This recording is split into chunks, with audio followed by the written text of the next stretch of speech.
What's good, Savages? Welcome to another episode of La Savage Show. I'm your host, Savage Paulson, and on today's episode, I am joined by Jonathan Holm, aka Jonny Taco. Jonny is a professional wrestler. I met him a few years ago, obviously through the business of professional wrestling. He's just a great guy, just awesome, full of energy and full of potential. I've been looking forward to talking with him, so let's get to it. Please welcome Jonathan Holm. Yo, what's good? Yo, what's going on, man? How are you? Great, happy to hear, happy to be here. How are you, man? I'm awesome. I'm awesome, man. Thanks a lot for accepting my invitation. It's great to talk to you, man. Forward. So we had a weekend. It was an awesome weekend. We went to Thetford Mine, wrestled together, a tag team. It was pretty awesome show. How you feel since? Physically or mentally? How Because about both? How about that? Physically, I kind of can imagine how you feel, but yeah, yeah, how was it? my experiences at Victory Ring just seem to keep going like upwards. Yeah. It's like uh, a dream match land for me. Like I knocked off three items off my bucket list in one match, and one of them was, of course, teaming with the Savage Yeah. Stefan Paulson. Oh, Like who please. doesn't? But nah, for real, man. Like from as a fan to when I started wrestling till now, like, dude, of course I always wanted that, and I got it, and it was hell a lot of fun. You seem to. This was my first time back at Victory Ring. I hadn't been there in a few years, and you had obviously been there for the last few shows, and I could tell that the crowd was reacting to you and was behind you and everything. So it was great to share the ring with you and to get that energy. I'm always. I wouldn't say amazed because that sounds like I'm surprised because I'm not. It's just every time I see you go out there, the reaction you get from your fans and the people that support you is it's awesome to see. That's all I'm gonna say because it obviously is as a fellow professional wrestler, it's you trying to strive for those things, to get the crowd behind you, and if you can get people that know you and come and watch you, and it's even better. But when I see it happen for other people, it's just awesome. So when I was in the ring with you, I felt it from the fans, so it was awesome. It was great to see, man. You're doing great, and Thanks, I'm man. glad that how long have you been in the business now? Uh, I had my first wrestling match a little over a year ago, like a year and a month ago, and but I started training at Chamber, first Chamber in 2019. Oh yeah, it was mid 2019. But yeah, it was my first match last year. And what made you want to, number one, obviously that's the number one question. What made you want to be a professional wrestler? It's probably the same answer. It's for some it's different, but I think for most it's seeing it on TV as a kid, falling in love with it, and blah blah blah. But um, do you remember exactly how you felt the first time you put action behind accomplishing that dream, like which was basically walking into Torture Chamber Pro Wrestling Dojo? I'm assuming that was the first real step behind Jonny Taco. Yeah, yeah. So it was at the Torch Chamber, but it wasn't actually my first wrestling class. So I was in grade Sec 4. What's Sec 4 in I was like that must grade 10, I grade guess. 10? No, grade Yeah, 11. so Yeah. in grade 11. Well, I was in grade 11, and there was a career day at school, and everyone was choosing like either they would go with like their parents to their work, or they would find someone who's in a field that they enjoy or have interest in, and they would go see them for a day at their work and whatever. And I was like, telling my parents, I was like, I love you guys, but like, I don't really want to go to your guys' work. And I didn't know what else to do, and I didn't want to phone it in and just go with like, my dad's office or something. Yeah, So yeah, I took a wild shot, a wild chance, wild, but yeah. and I talked to Drew, who I knew was running a school, and I was just like, this is a long shot, but like we're having this career day. I was wondering if I could pass by, see what you do as a professional wrestling coach in a day, and you invite me over for like advanced practice, and like for some reason I thought he was gonna say no, I don't know why, but then when he said yes, I was like, shit, you know, like, yeah, we really can do this. So Yeah. we went to chamber and I asked him some questions. I saw everyone. Uh, Oh yeah, Nate. Alexander Cable, Kevin Bryant, all back in 2016. And 2016, nice. That's yeah, around the this was in time. 2016. Yeah, that's around the time I started. Mm-hmm. 2016. That's so you obviously were planning, or was it like was for you to choose that as a quote unquote career on career day? It's like it's really what you wanted to do. Was there any doubt that you wanted to do this? Like for me, it was always it was never 100% for sure. Like this is what I'm gonna do, but I had this thing that still to this day like kind of like eats away at my soul in a good way. It's like there's no way I can't try. There's no way I'm not gonna at least try it out and like see. So Yeah. it's like even my first wrestling class, I remember they asked everyone why they were there, and they were like, "Oh, because this is my passion. This is what I want to do with my life." And when it came my turn, I was like, literally just honest. I was like, I'm afraid of dying and being like, I never tried. Like that's it for me. Like you can't not try, you know? Isn't that like, I don't know how you operate. I know you, but I don't know you that well on a personal level. Obviously, I don't know your back, like everything that comes attached with Jonny Taco or Jonathan Holm. But for me, that fear you just described is like, that is a huge motivator for me in a lot of the things I do, is that I don't want to be wake up. Well, I don't want to wake up one day, find out I'm sick and or dying, and then go, fuck, I'm running out of time to do all these things that I wanted.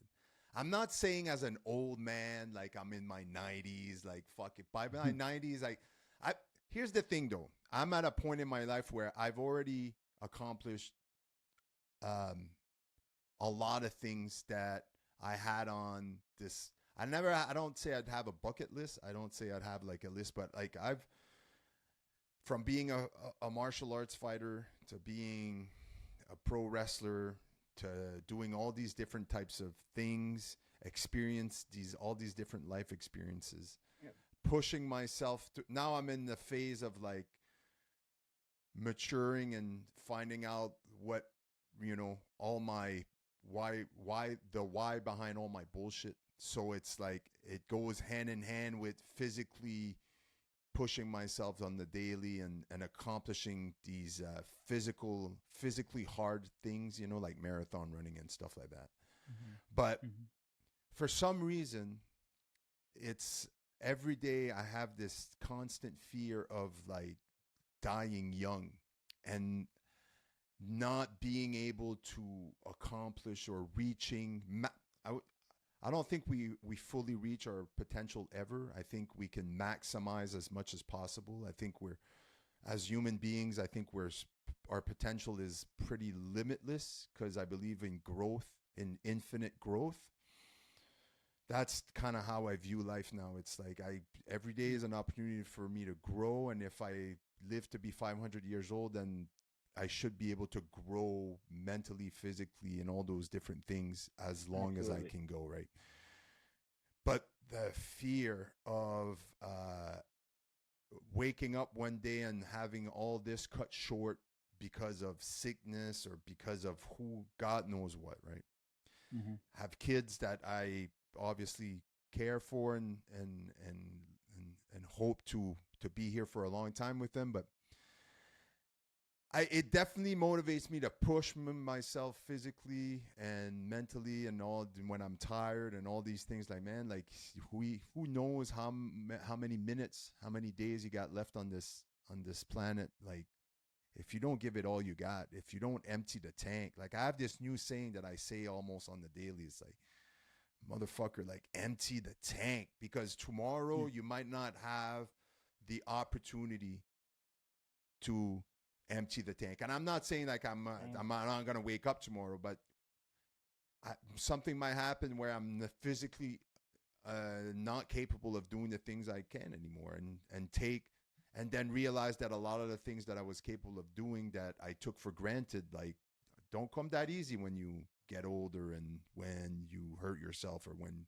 do different things. So I just kind of live by that motto of like, just grind every day or as often as you can and just empty the tank in the way of, possible growth. Like, aim to grow, Oh yeah. get better every day, if it's at a specific task or if it's just at life itself. Like, really, like, that's a type of journey I've been on, is if I can be the best version of myself every day, then everything will fall into place. Because then that energy and that effort that I put behind that, it will attach itself to all the things I do in life. Absolutely. Right? Like, hell yeah. And I see you. Like, I see you're very good at like online stuff. Like, you're posting all these things, and for some people it's like a huge motivator. Like, if you don't know, like, I spoke about this with you, but even just like your seeing your run and lift, just seeing run and lift, like run and lift, and seeing, I'm not gonna like lie to you and be like, oh, I'm working out because of you, but it's like, it's, I think of you a lot when I don't post a lot, but every day, like, I have a punch bag at home and I stopped using it. I'm seeing these videos of you like beating the hell out of it, and for the last 2 3 months, on a very what's the word? Not constant rate, but like every night when I come home from work, straight down to the basement, straight into, and it's become this like, not I have to. It's become like this. It feels so good after you you do that, and then after I do that, I feel like working out. So almost every night, get home, punching bag. It's and then it's a workout, and have like a workout plan, and it's like, um, I think of you a lot, because then after my workout, I'll go on my phone and I'll see you just posted a story because you just finished your workout. I'm like, fuck yeah, like. And also another thing that you motivated people a lot is that, like, you're like in the mental game a lot. Like, I see things you write and things that you said and things that like you do. For me, it was that a lot too. Mm. You motivate me a shit ton in the realm of like the mental problems that people might have, because I feel like I've listened to you in some of your podcasts in the past, and you talk about this. I relate to you a lot in those. I used to have like panic attacks for like no reason. You wouldn't know why. It would just happen, and then you would have to like deal with it. Just that feeling of like the quote unquote devil just coming knocking for no reason. Just no reason. Yeah. A great day, and then it's just like, hello. Then you're like, everything shifts. Like, for me, it's that too. Like, that's also a big reason why I work out, because when I'm eating well and when I work out well, for the most part, everything is like healthy. Everything is healthy in my head. I'll realize when I'm not feeling too great. I'll be like, I haven't like really pushed myself to my limit in like 2 or 3 days, I and think, you could feel it. yeah, it's I've been on this path for a minute now, and there's always something. How can I explain it? There's certain pillars in that I need in my life. You know, there's certain things that if I don't do, like you explained, like if I miss out on something, I start feeling like yucky. Like, Mm-hmm. and I've gotten really good at recognizing those things early on, like, and not letting them boil into something worse. Yeah. You know, like this is something like I don't know why. Like and I think I'm like my chemistry or the way my head works a lot. You know, like you said, like there's a lot of issues. I wouldn't call them issues, but sometimes you just have to figure out how you're programmed, right? And Mm-hmm. I went Absolutely. I went from I'll give you a perfect example of this because I this is something that I realized yesterday, and I said it's not a coincidence. And then I tried to extrapolate and go like, okay, well, where is it from? And now by I think a lot when I'm out, you know, at night when everything is done, when I've done all my workouts, when I've recorded all the podcasts, when I've done all the editing, when I've done all the tasks I was going to do a day, I take about an hour and a half. I veg out on the couch and I just, you know, I kind of like if I have things to think about, things that happen, I take that time to kind of like think through it.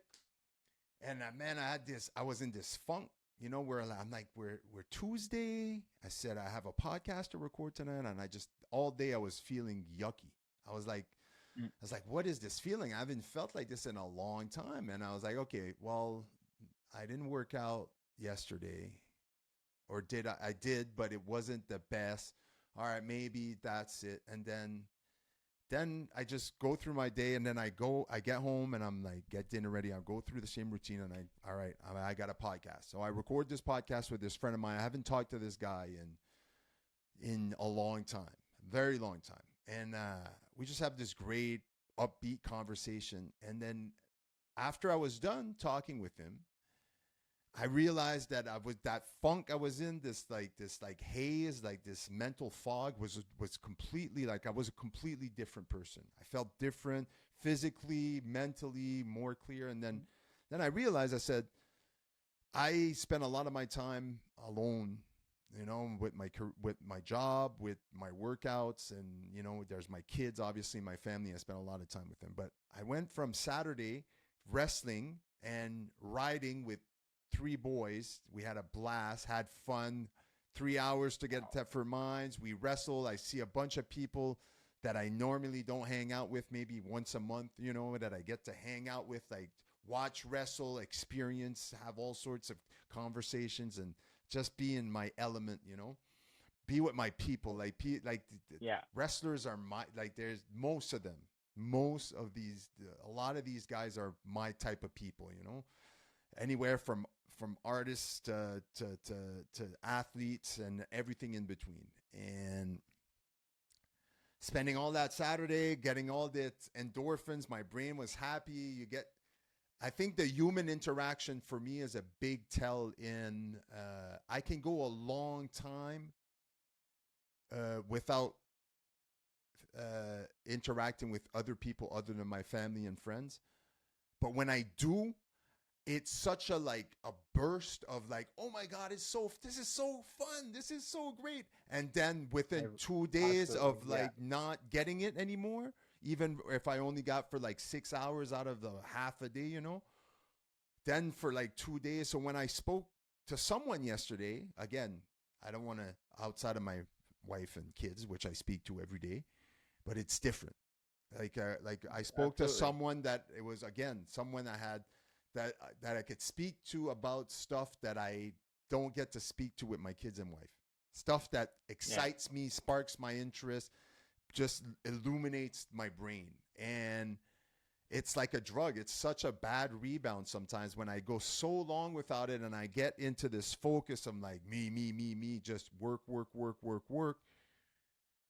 And then bam, it's just like, and then it gets taken away from me, and then it's like a type of a crash, and I'm like, boo hoo hoo. So I was like, it's weird, but these are the type of, just to go back to what you were saying, like these are the little things that I realize when I don't work out, when I don't have enough interactions with like-minded people, when I don't eat well, nutrition is a huge factor, and yeah. Yep. So I'm glad to hear that the stuff I do and post is doesn't fall on deaf ears.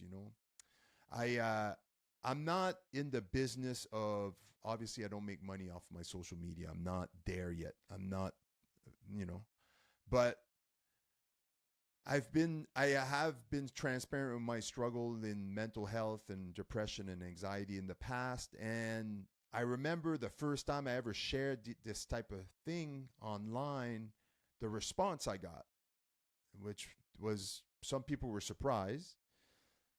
Some people were surprised more that I would actually end up sharing because they had this made up in their head. I might have been a type of person that doesn't share that shit.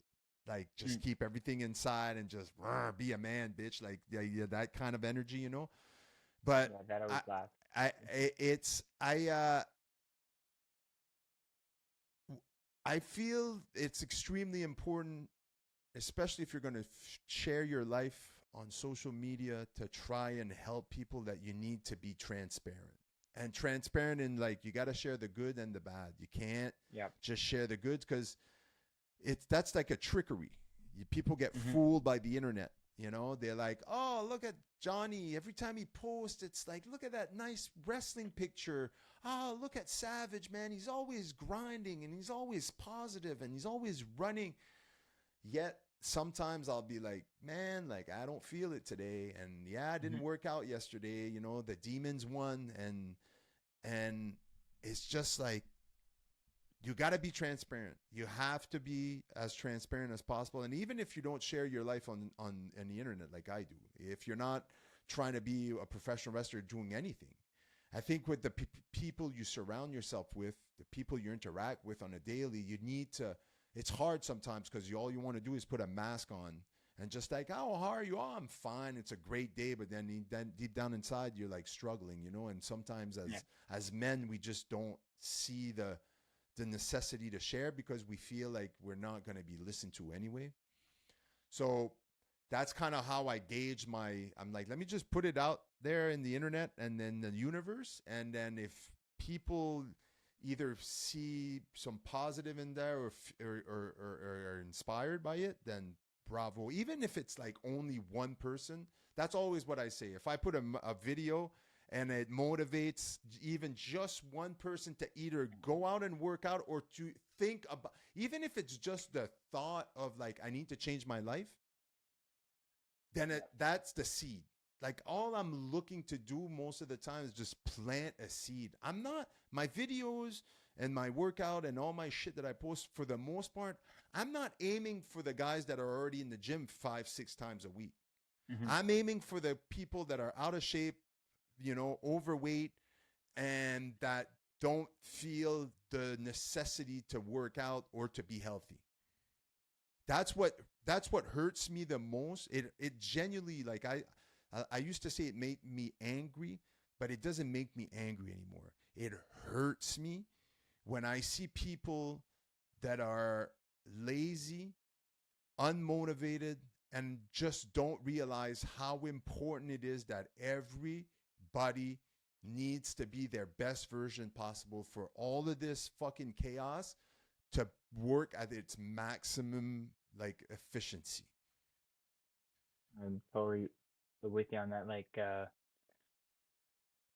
I'm realizing like slowly right now just the benefits of like you always knew it was good to eat well. You always knew it was good to exercise, but now it's like I'm not being told anymore. I'm like feeling it, and I'm like, whoa! Like I know that when I exercise, I feel better. You know, look better when you eat good. You look better. You feel better. Like food has such a say in your anxiety levels. Of I course. didn't know that for the longest time. Like you could like a lot of the times when you're like anxious as hell for no reason and we're always trying to figure out why, like it could totally be just because what you're eating, Of like course. um and there's all these things and the way that you like speak and like things I relate to so much of it, and it's weird because for things like when you're saying you had this weekend, I was like super overstimulated, and then when you go back to your regular life, which you love, it's it's less stimulating that you experience this type of like crash. Mm-hmm. Like I get that same thing, and I I I want to jump into another combo here, but like I experience that a lot, and I attribute it to like I'm ADD, which is attention deficit disorder, Mm-hmm. and so I might be wrong, but I've been like kind of attributing it attribute whatever it Attributing. attributing whatever skip it to that. Edit. So yeah, so whether it's true or not, but like I had this trip with my family, and like you said, I'm like alone. Like I'm a loner. Like it doesn't seem like it, but like I'm a loner Mm-hmm. who super enjoys the company of other people. But like I could be alone for like weeks, and yes, maybe some negative side effects will like pop up and whatever. But like I totally can. But I had this trip with my family where we were last summer. In one, we rented this kind of like medium slash big house, and we were 18 people, and me and all my cousins and my brother and his girlfriend and all that stuff. Like we're all in sleeping bags in one room in the basement, like 7 people in that room. And it maybe some people it sounds like too much, but like for some reason I loved it. I loved any room you went in that house. It was like 3 people. You went outside, kicked the air. Grandma, my aunt, and my neighbor was there. Like I was there for a week, and I kind of got used to that without realizing it. Yeah. I was getting used to that, and Yeah. I loved it. I was loving it. Like there's always people. It's so comfy. And then from one day to another, we get home, and it's me, my mom, my brother, and my brother arrives home, grabs some stuff in his room, and 5 minutes later leaves because him and his girlfriend are going to sleep at her house.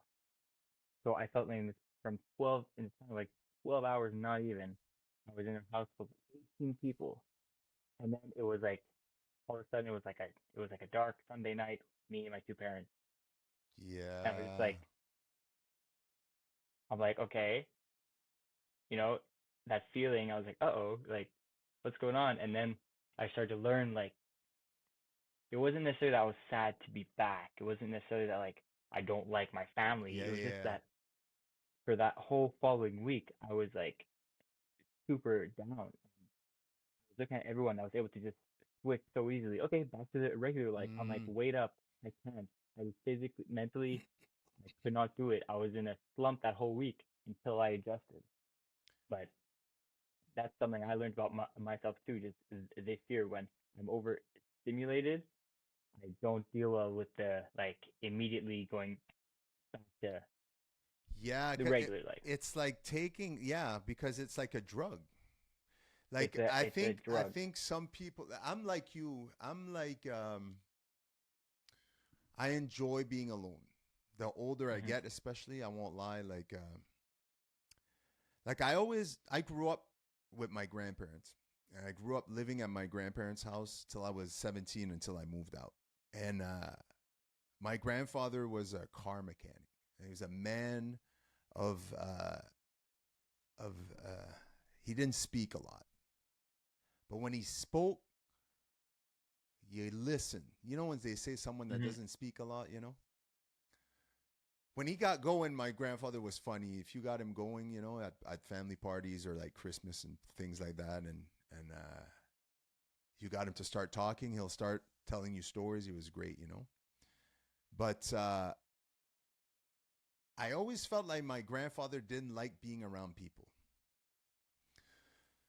Like if he was away from his home, like more than a day, like let's say we go visit family and we had to sleep over somewhere when I was younger. You know, I had an uncle that lived like hours away and we'd go visit him. And he always wanted to be back home like the next day. Like don't talk to him about two nights away from home. Like he'd always like, when are we leaving? Like, when are we leaving? Like, Mm-hmm. it's an ongoing joke even to today, until today. Like, I could talk to it with my mom. And I joke with my wife. You know, my wife met him before he passed, and for a few years, and she knew exactly what kind of, like what I just described. He was exactly that man. Sweet, lovable, but didn't talk a lot, and like didn't always seem to be uh, good around people, or like comfortable around a lot of people, even if it was family. It's like And you're describing my grandma. yeah, and Go on. and I was always like, why? Like, just doesn't he like? Because when I was younger, I was an only kid, no brothers, no sisters, single mom, and that's why I grew up with my grandparents. So there's a lot of like attention that was lacking for me. So if wherever I could get it, I got it. Wherever I could get love and attention, I grabbed it, and I searched for it, and so when I was see my grandfather and I'd get those vibes, I'd be like, I don't get it. I don't fucking get it. But I'll say all this long story to say this, like, now I'm 42 and I'm getting older, and when you get to a certain type, I don't think it has anything to do with age. I think it has to do with where you are, at what level you are in life. Like, I try to see life like as levels. So you're like, oh, I need to level up. What do I need? Like, oh, I need all these things, but I didn't learn these things. So because, trauma, blah, blah, blah. So now I have to go back and learn these tools and acquire these tools so that I could level up in life. And that's one thing that the pandemic and being locked up and going through a crisis, I say, taught me, is that, man, you need to figure your shit out now, because you're going to wake up in your 60s and you're the same person as you were in your 30s and 20s, just a fucking mess, just can't deal with anxiety, can't deal with stress, like any little, like, so I kind of went on the fast track to fixing that shit. But I was gonna say, I think like I guess I feel like I'm biased. I have to believe this, but like I kind of believe that people that struggle with anxiety are kind of forced to like become stronger. Like they're like people that deal with a lot of anxiety. It's like you don't have the choice. It's like suffer or develop all these tricks and things that you will need to just go on and thrive. But like, uh, it's crazy. I feel like there's so many people, and I'm probably wrong about this, but you see a lot no, of I don't people think so. that no, but I'm wrong about what I think I'm about. Sometimes I feel like people, not that they don't deal with stress, but that they don't deal with uh like uh Like, they don't work at anxiety, vitamin D issues, you yeah. know? It's like they understand the things that would make their life a lot better, but there's a lot of work behind that, and they're just not willing to put the work in. They'd rather And stay in their funk and deal with the bullshit that comes with the anxiety than to dig in their past and try to figure out, like, mhm. why do I freak out when this happens? Why can I not deal with my anger? Why does every time a little thing happens that's inconvenient to me, do I overreact and make it the biggest fucking thing in the world? And I think, I hear you. right? I think it's a lot of people. I think a lot of people just got too comfortable where they were in life. They're like, I made it here so far. I'm able to keep a job. I got a roof over my head. I have a nice job. It pays well, a new car, a new house. I have a family. I'm fucking set. But inside, I just want to fucking scream and jump off a bridge. Mm. Right? It's like, and every day you wake up and you go like, how long until it snaps? And like, how long before I fucking snap and just like lose it? And Yeah. and sometimes if you don't deal with it, your body will snap for you and you'll just fucking lose it one day. Like, that's what happened to me. I, uh I was working a fucking cubicle job, corporate, just this fucking every morning, 8 to 5, in a cubicle in front of a computer, answering my phone, hating my life. And then one day I left work and I was in the train going home, and I was working downtown here in Montreal, and I would take the train. And Okay. you've been on the train, not the metros, but you ever been on those trains there that I forget what they're called there. Um, Um, Not maybe once or twice, but honestly, I live in Saint Lazare. Just if you want to get anywhere, you need your car. yeah, Like yeah, yeah. there's not a lot of that. So in between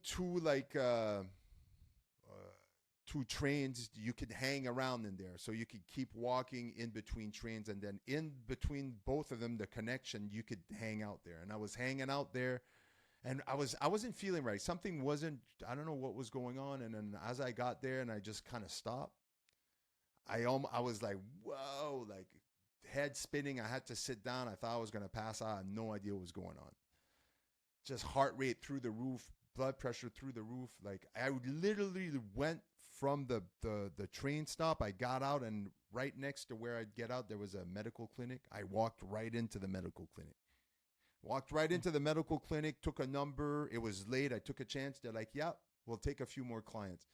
Waited in the room for like an hour and a half. Just, I called my wife. I'm like, I'm not coming home. I came to see a doctor. Just something's wrong with me. And the minute I walked into the doctor's room, she closed the door, and I just started crying. I just fucking just like, I couldn't, like life had just gotten to a point where it was just like, like this is where it stopped. Mm. This is where enough's enough. It's like you're not gonna make it. It basically it kind of went like you're not gonna make the decision to leave this job that makes you miserable. Guess what? I got a doctor gave me a paper, not work for like 6 weeks. I came back to work, and within a few months after I was back to work, I was gone. Made a Mm-hmm. complete 180, went in a different direction, working physical labor jobs and construction and all that jazz, and all different, got into wrestling, got into all these things. But all this to say, it's sometimes if you don't make the move yourself to just put in the work to get better, something bad is going to happen. Yeah. And most people wait till something bad happens. And I hate it because most people that wait till something bad happens, they get put on medication, and they think that's the end all be all. And I'm not Mm-hmm. saying that medication is not, like, I have a really great friend of mine, like, that I love a lot, and they're on medication, and it seems to work for them. Mm-hmm. But I don't do medication. I don't Yeah. take over the counter. I barely take Tylenol or Advil. Like it's been It's a long time. it's weird how much like just the things that you say at bits and parts of me are like, yep, yep. Just like, yep, just me too. It's like I'm not gonna get too much into the medication, but I definitely will say that like those medications like I wouldn't see myself taking them, but I know that they save lives. So it's like for me, it's like Yeah. knowing that it's like yo, people have to decide what they decide to do with them with Hmm. those meds, but knowing that they save lives, it's like they have their part, and um, but for me, it's like knowing myself and knowing like I take Concerta, which is for my concentration. And one thing I've realized with that is that Concerta gives dopamine, like gives it is that the happy hormone? I Is believe so, yes. yeah. So if I'm wrong, well, It's whatever. We're just either gonna say that the or happy endorphins. hormone. I don't think it's endorphin. I Yeah. think it's dopamine. Well, we're just gonna use a politically correct term and say that the happy hormone, Yeah. and it gives me some of that. Now, when I was in grade six, when I was like much younger, days where I'd forget to take my pill, I didn't know the side effects. I didn't even really know what the pill was. Like I just knew it would help me at school, but I would get like these huge panic attacks during my childhood, and it was only like years later that I realized I had my panic attack when we went. over here, and I forgot to bring my pills there. Oh, I had a panic attack that day. I didn't have my pill that day, and I didn't realize. But the thing with these pills is that it caused a withdrawal effect Mm-hmm. of dopamine and so many other things where I would get like, without even knowing that I forgot to take my pill, I would just, everything would stress me and I'd be afraid of the world, and the the devil would come knocking and all that Mm-hmm. stuff. And then come like sec one, sec two, when I started to realize this, I was taking these pills every day. Like I knew they would help me at school, but every day it was like, yo, I don't want to have a panic attack. Like I better not forget my pill. And it was that Yeah. for years, years. For me, it was just like my anti panic attack pill. So that messed with my brain a lot, and I that's why I feel that like now I've reprogrammed myself to use those pills properly. And but the that's just why I felt that the pills for like depression and stuff weren't good for me, because for one, I don't think I really needed it, and if I did, I just got this fear, I guess, of like, Dependency. yes, because Yeah. it's gonna feel great, and it's like then what happens? I can't imagine like needing that and then being able to be like, here I don't need it anymore, and Yeah. then not be like messed up, you know? It's a huge issue, I think, with, and I don't know. I just remember that day that I explained to you earlier when I walked right into the doctor's office. This person I never spoke to. It was a clinic that this doctor, it was at the end of the day, she probably had seen hundreds of patients that day. You Hmm. know, it was a emergency clinic where just walking clinic where everybody that's sick, she's just there from fucking 8 to 8, And I just remember sitting there crying and saying like I don't know what the fuck's going on with me. And then she basically asked me like four questions. Hmm. And then she's like, all right, yeah. She basically said, you're having a burnout from work. It's enough. I'm going to give you 6 weeks off, 5 weeks, 6 weeks off from work. Here's a paper. Then she fucking prescribed me like 3 different pills. She's like, this is anti-anxiety, this is antidepressant, and this was something else. 3 different pills. She asked me 5 fucking questions. She assumed that I was just having. And it was. It was definitely. I was definitely quote unquote burnt out, or I was just unhappy. It's all Hmm. I was. Because to tell you the truth, I got home. I went to the pharmacy right from the thing. I remember I went to the pharmacy. I got these pills.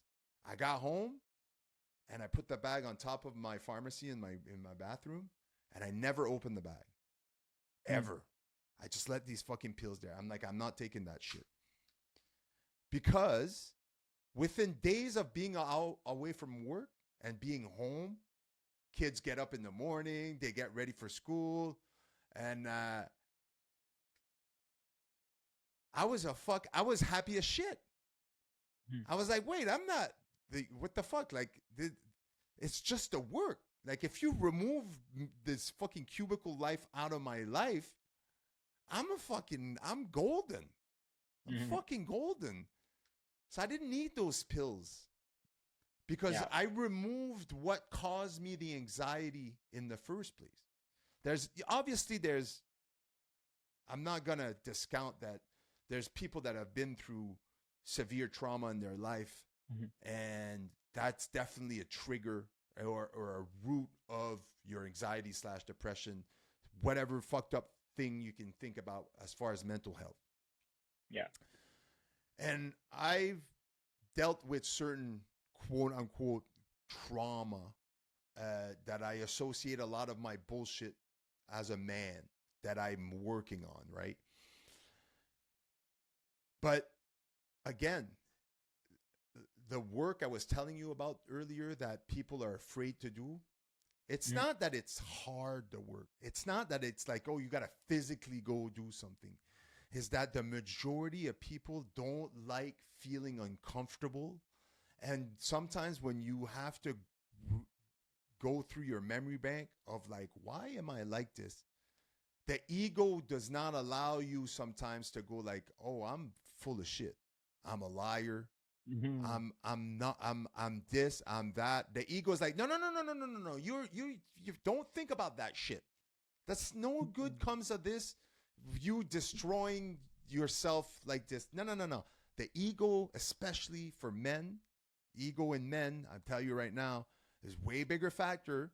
It acts differently than in women. I'm no specialist. I'm just talking out of my ass, but from experience, No, I don't right? think no, but The ego, I never thought of it like that. the ego is always going to be resistant to change because the ego is comfortable in where it's at. It's full. The ego equals comfort.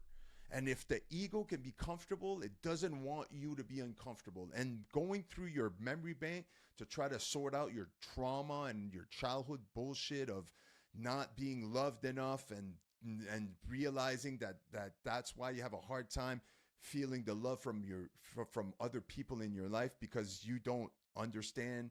It's like you don't have the receptors to accept the love from other people because you never had it. When you have to look, it's uncomfortable. And sometimes it forces you to have conversations with people in your life, quote unquote, parents, brothers, sisters, ex-partners, a lot of people sometimes that you had to make phone calls and go, hey, I need to talk to you. I realized I was like this, like that, and I need you to know that you had a part of playing this, or maybe if it's just an apology sometimes, to apologize to someone and the way you treated them, that causes you to be this in your, because sometimes the ego, like I said, it just wants you, the ego fuels off the, how can I explain it? Like it just wants to be in control, right? Yeah. It wants to be in control of everything. And when you start pausing and reflecting and meditating and going like, what's wrong with me? And the ego goes, no, no, no, no, no. I don't have control over that type of shit. It's in the past. Like, just forget about it. So you got to be able to fight that ego and just be able to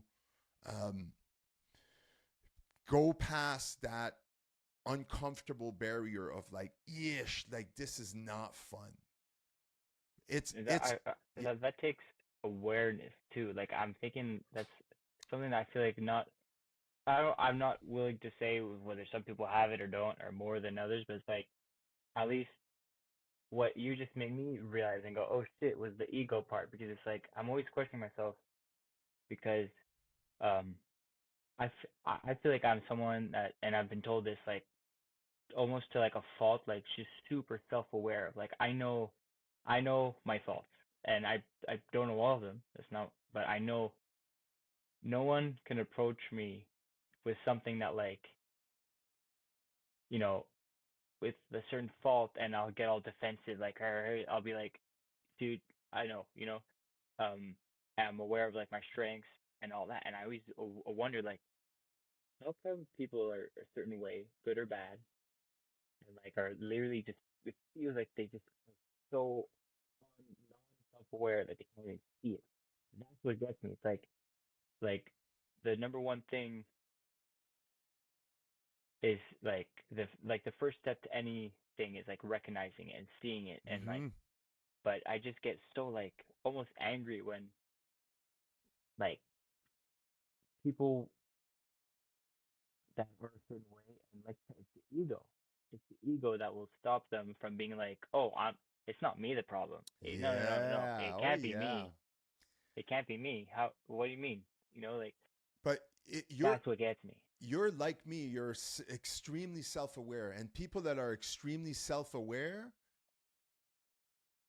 they see that in other people immediately. I see that Mm-hmm. every day, either it be at my work, if it's people I interact with, uh, on a regular basis. I see it. I see Yeah. it, and I recognize it only because I was able to recognize it in myself, right?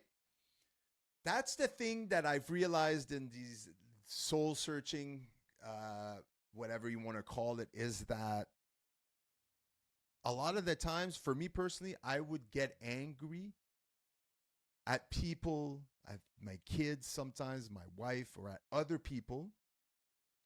I would let it get to me because it reminded me that I was also like that.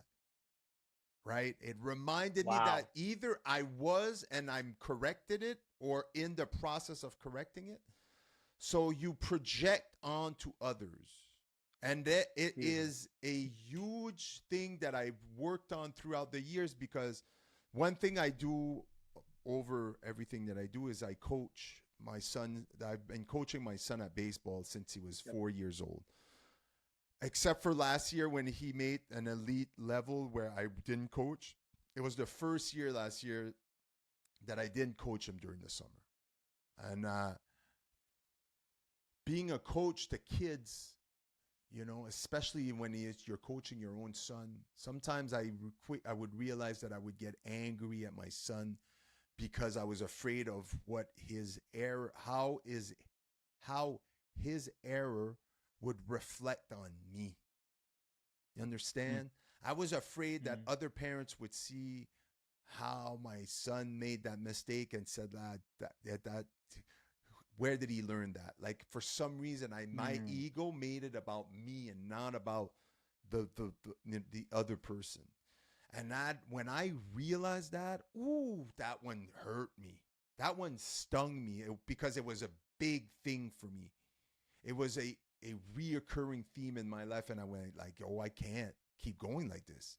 Like, I need to be aware of this. Yeah, So but that's crazy. Just the fact that you like think of the amount of people that do that, but just that power that like you were able to be like, as especially I want to say like as a man, to be like, whoa, I'm doing this thing that's that you're aware of that's affecting people around you negatively. Like to be able to recognize it, and like the yeah, bravery and the commitment to be like, yo, like it's not always there. I think I think you have to give yourself the opportunity to see it in yourself.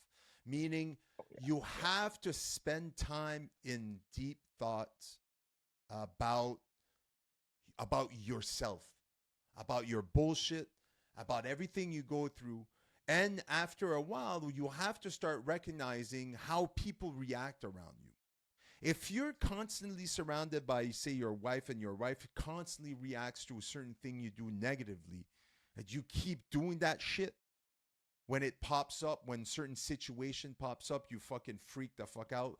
And every time your wife is like, God damn, can you please, like, it's uncomfortable, stop doing that shit. It always ends up in us fighting or me being mad at you. And then the next time it happens, you fucking do it again, and then you do it again, and then you're reminded by the other person, like, and then the worst is when someone goes, like, when they expect it.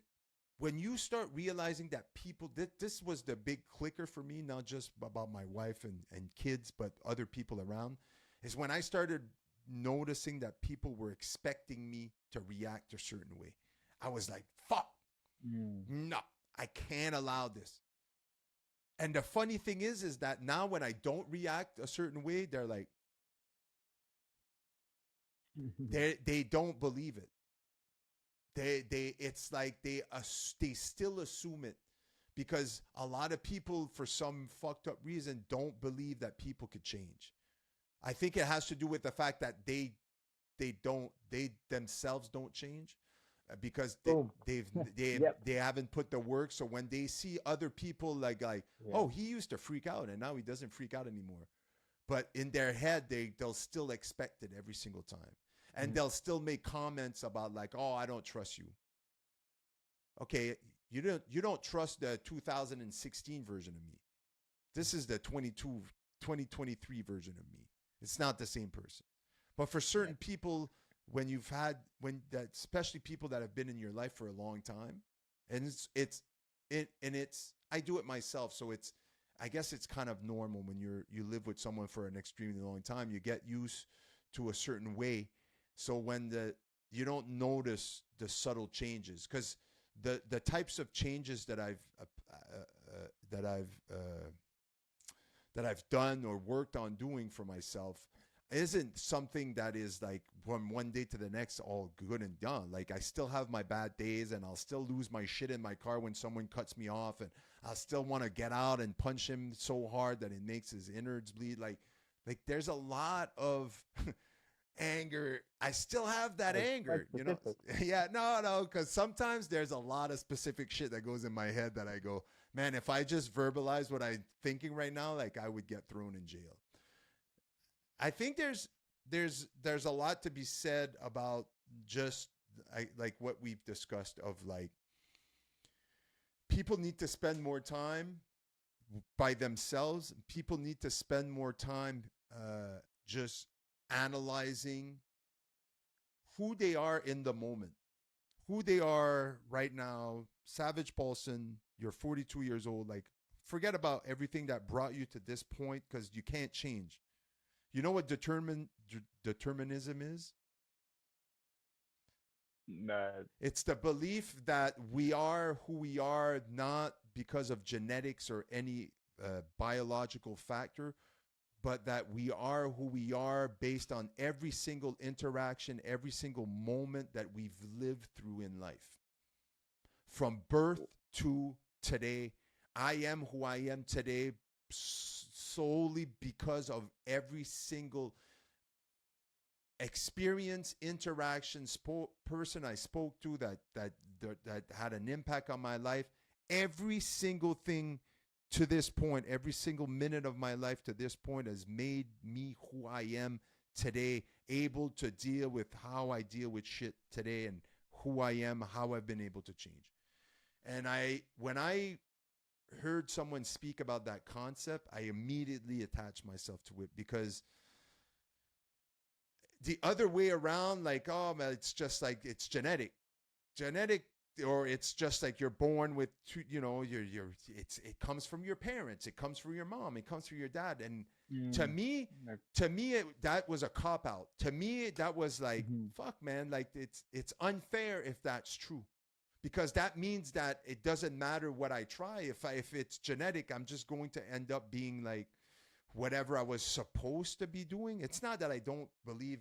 It's like predestined. I don't believe in that shit. Yeah, Yeah, you it's, get. there's a Netflix a documentary that I watched that it actually talks about that, and it's interesting because I kind of I agree with you, except for like um in certain ways like I feel like some stuff are genetic, like just some stuff you can't control, but it's not like that black and white. They talk about this thing I forget what it's called, like a median, let's say. Genre, it's not because like let's say I'm gonna throw a random example, like let's say your your mom's impatient and your dad's impatient. It doesn't mean that you're gonna be an impatient Mm-hmm. person. Um, but let's just say, which I'm probably wrong, just an example, let's say patience was genetic, you know, you would get a range. This is the word I'm looking for, a Mm-hmm. range. Let's say metaphorically, some people are born with like a patience range from like anywhere from like 0% to 80%. And their life decisions and everything and their life experiences will dictate where they go in that 0 to 80%. But for some people, in certain aspects of different personality traits and different like just that it will be physically meant impossible for them to get between the 80 and 100%. So, You know what I'm saying? So it's like that's where personalities and stuff come into play because all your experiences and your choices could change your life drastically. But like it's the same for me. I could be, and I use this example. Like I can make all the right life choices and get all the right life experiences, but never be, I will never be the guy that can concentrate the best in this mm-hmm. world, right? Like that's just not something that will never happen. So, but I could be the frickin' best of my capabilities, which is like probably very good. Mm-hmm. but that's where like I feel like personality comes in. It's like I understand where you're coming from. I kind of get it. You know, the range is different for everybody. You got people that might be able to fall in between the 0 to 80 range, and some might only be hmm able to fall within that 0 to 30 range because, quote unquote, genetics. I tend to believe also that the a lot of people believe it's genetic, but it's also because of the interactions you had with the people that gave you your genetics in the first place. Like if you're surrounded by two impatient people and yeah. your brain is developing around people, and that you notice how they react to certain things, and that's the only way you get to know how to react to certain things.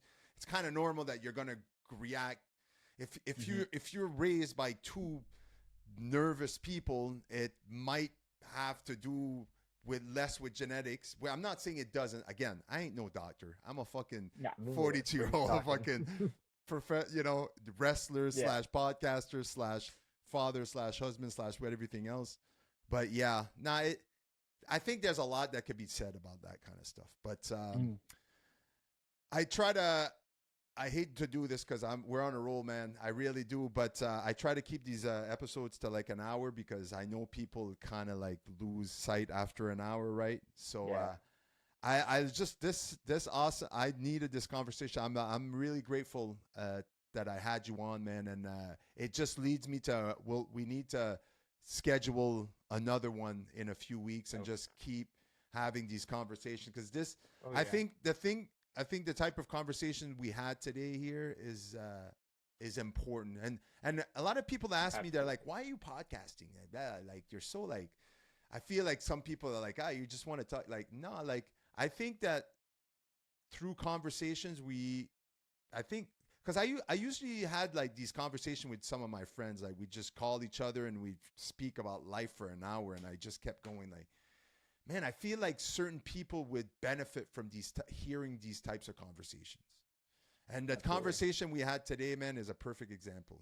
It's like we just dove right in. We had a great conversation about a lot of different stuff, and we could probably go for another hour, which, Dude, I could have gone right?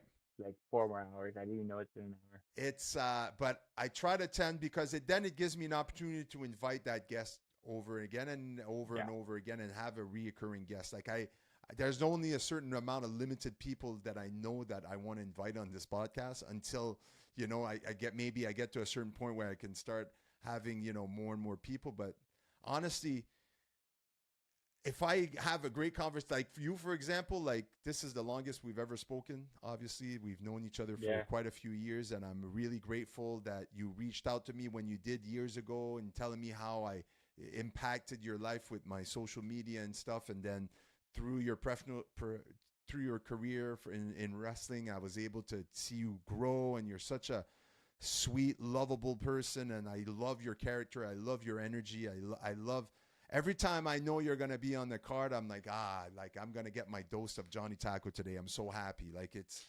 there's certain people I just don't. There's certain people I won't lie. It's like, oh fuck, I don't want to be around that because every time I am, I end up either having negative feelings. Like you're not one of those people. And Yeah. I know we don't know each other that well, but I know you enough to know the type of. I'm really good at judging people, and I'm rarely wrong on judging people.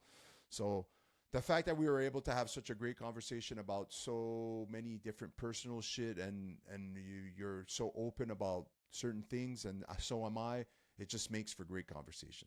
And look, man, I'm just grateful that you were able to come and we were able to talk. And thanks again and again. Like we're gonna do this again. But I hope so, man. before we It end was this, fun. how about you tell all these savages listening right now where they can reach you at on social media if you want to plug yourself. Here's your time. Ooh, You I got guess we 30 do a little seconds. plug. Let's go. Oh, I Let's got go. 30 seconds. No. You guys can hit me up with a follow at JonnyTaco.tc on Instagram. Um, you guys can come and see me and the Savage Stefan Paulson at any Torture Chamber shows, uh, Victory Ring shows, also wrestling. That's right. Coming up in May May, 6th. Yeah. May 6th. Yeah. Man, those shows are crazy. I And love going there. I'm looking forward to the next one for dude, sure. and I told this straight to Rye. I said I had no expectations my first show there. I was like, you know, it's a brewery, Yeah. right? And you're like, okay, we're gonna go have some fun. It's a friend of mine's stead. Let's go do this. But it just kind of ended up being like the best night of my life, and I had no expectation that That's it would be awesome. that. And but all to say, you could come and see us live at those places. It's always a whole lot of fun, and I feel like I'm a little bit over the I 30 don't seconds, worry, but don't worry about it. I'm not gonna cut you off. All right, that's all the time we have. That's all right. I'm gonna hang no, up. I love this conversation too, and it's kind of like you said, this is the longest we've ever talked, and like in a way, I've judged you in the same way of like I know we haven't spoke, but I could tell the type of person that you are, and like um it motivates me just seeing like, oh, someone going through similar struggles, oh, look at what they're doing to improve those things. Mm, And just I find it's a superpower for someone to self analyze and be like, yo, this thing's wrong with me. I'm gonna uh use my self awareness, my courage, and like consistency to like kill it. yeah, Like, and some people can get past the self awareness part, and for some reason it gets to me. But it's like you said, you get mad at other people, kind of like when you see things you've seen yourself that yeah, like you used to do or that you do.